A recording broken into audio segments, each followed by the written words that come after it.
Hello students, how are you? I hope you all are very well. Yes बेटा जी, आज मैं आपके लिए जो वीडियो बना रही हूँ ना, अभी सेकेंड पार्ट हम कर रहे हैं 4th chapter 10 reaching the edge of adolescence. इससे पहले हमने एक पार्ट 1 किया था जिसमें मैंने आपको puberty, adolescence and secondary sexual characteristics करवाई थी।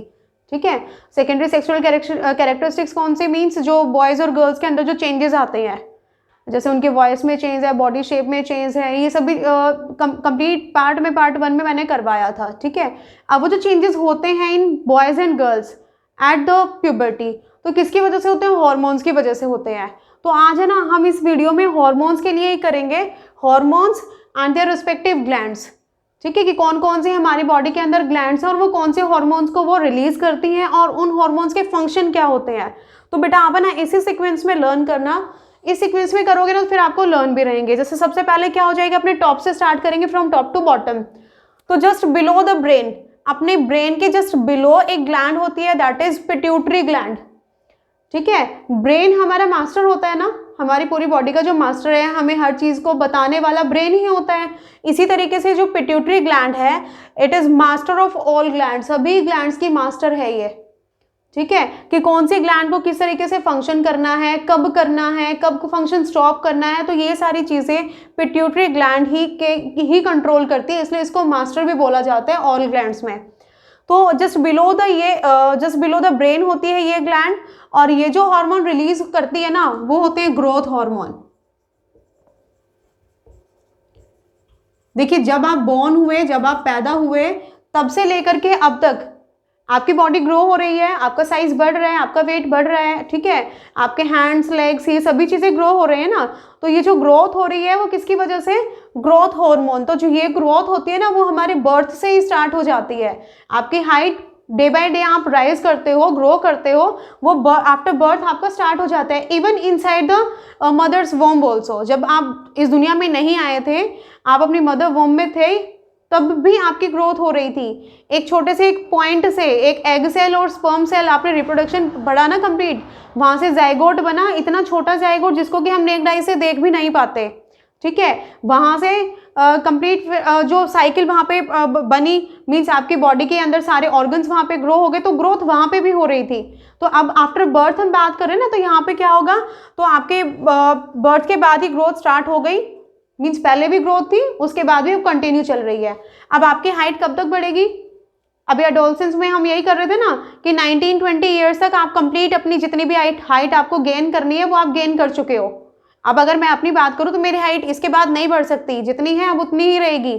ठीक है, लेकिन अब जिस एज में अभी आप सफर कर रहे हो ना, अभी आपकी हाइट बढ़ेगी। कब तक बढ़ेगी?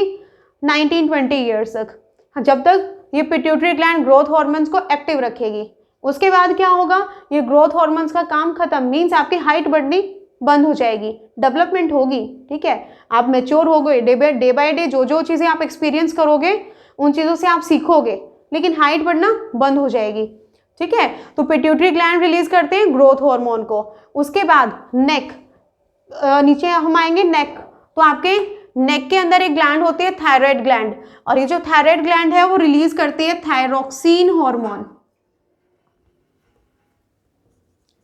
ये जो थायरोक्सिन हार्मोन होते हैं, ये अपनी बॉडी की जो काफी मेटाबॉलिक जो एक्टिविटीज होती है ना, उनको मेंटेन करने में हेल्प करते हैं। ठीक है, और अगर बॉडी के अंदर थायरोक्सिन हार्मोन की डेफिशिएंसी हो जाती है, कमी हो जाती है, तो उसकी वजह से एक डिजीज होती है, आपने नेम सुना होगा, गॉइटर, स्वॉलन नेक भी बोल देते हैं। आप अपनी बुक के अंदर देखना, वहां पे आपको एक पिक नजर आएगी, स्वॉलन नेक, यानी कि जो नेक वाला पार्ट होता है ना, स्वेलिंग आ जाती है, बहुत बाहर उभर जाता है। तो वो जो डिजीज होती है गॉइटर डिजीज, किसकी वजह से? Deficiency of thyroxine hormone. और दूसरा, ये जो थायरोक्सिन हार्मोन या थायराइड ग्लैंड, आयोडीन, जो आयोडीन आप लेते हो ना, आप सॉल्ट खाते हो, उसके अंदर भी आयोडीन होता है। तो जो आयोडीन है वो इन हॉर्मोन्स की को मेंटेन करने में हेल्प करता है। ठीक है, यानी कि थायराइड ग्लैंड अपना वर्क अच्छे से करती रहे, तो उसको हेल्प कौन करेगा? आयोडीन हेल्प करेगा। और थायराइड ग्लैंड रिलीज करेगी थायरोक्सिन हार्मोन को, इसकी डेफिशिएंसी से जो डिजीज होगी वो होगी गॉइटर। ठीक है, नेक्स्ट ग्लैंड पे हम चलते हैं। नेक्स्ट है, देखिए, just below the stomach, stomach के नीचे, आपने जब डाइजेस्टिव सिस्टम पढ़ा था क्लास 7th में, आपके स्टमक के जस्ट यहाँ नीचे होता है पैनक्रियास। ये जो पैनक्रियास ग्लैंड होता है ना, ये रिलीज करता है इंसुलिन हार्मोन। इंसुलिन हार्मोन, जो इंसुलिन हार्मोन क्या करेंगे, हमारे ब्लड के अंदर जो शुगर लेवल होता है उसको बैलेंस करने का जो काम होता है वो इन्हीं का होता है, इंसुलिन का ही होता है, ठीक है।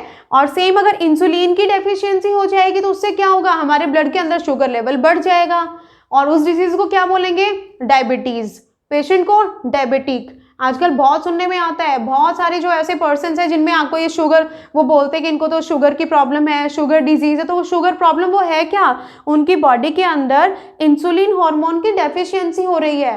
उस डेफिशिएंसी होने की वजह से अब उनकी बॉडी, वो जो शुगर लेवल बढ़ रहा है ना ब्लड के अंदर, वो उसको कम करने में अब एबल नहीं है, वो अपना काम प्रॉपर नहीं कर पा रहे। क्यों नहीं कर पा रहे, क्योंकि जो फंक्शन करने वाले हॉर्मोन्स है उन्हीं की डेफिशिएंसी हो गई है, ठीक है।